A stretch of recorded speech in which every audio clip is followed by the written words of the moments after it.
Number 10, Katrina Shanks.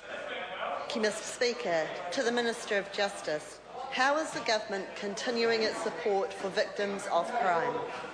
Honourable Judith Collins. Mr. Speaker, through our levy on offenders, I am pleased to announce increased funding and support to victims of serious crimes.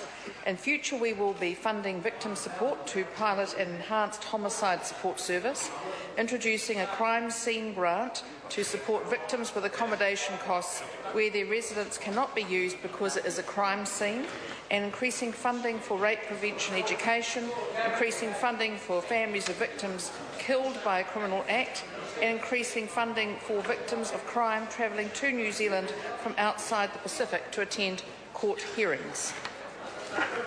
Supplementary question, Katrina Shanks. Thank you, Mr. Speaker. To the Minister, how else is the government supporting victims of crime? Honourable Judith Collins. Mr. Speaker, the Ministry of Justice currently employs 70 court victim advisors who help around 40,000 victims each year. It recently rolled out an enhanced victim advisory service for sexual violence victims and established the Victim Centre to ensure victims are aware of their rights and the range of support available. The Ministry also runs a helpline for victims and funds a range of services, including a 24-hour crisis support line, in addition to in-person support.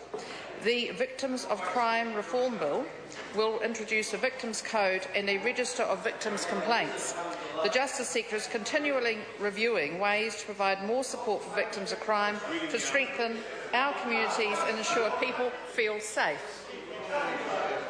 Question number 11, Claire Curran. Thank you, Mr. Speaker. My question is to the Prime Minister. Does he stand by all his statements?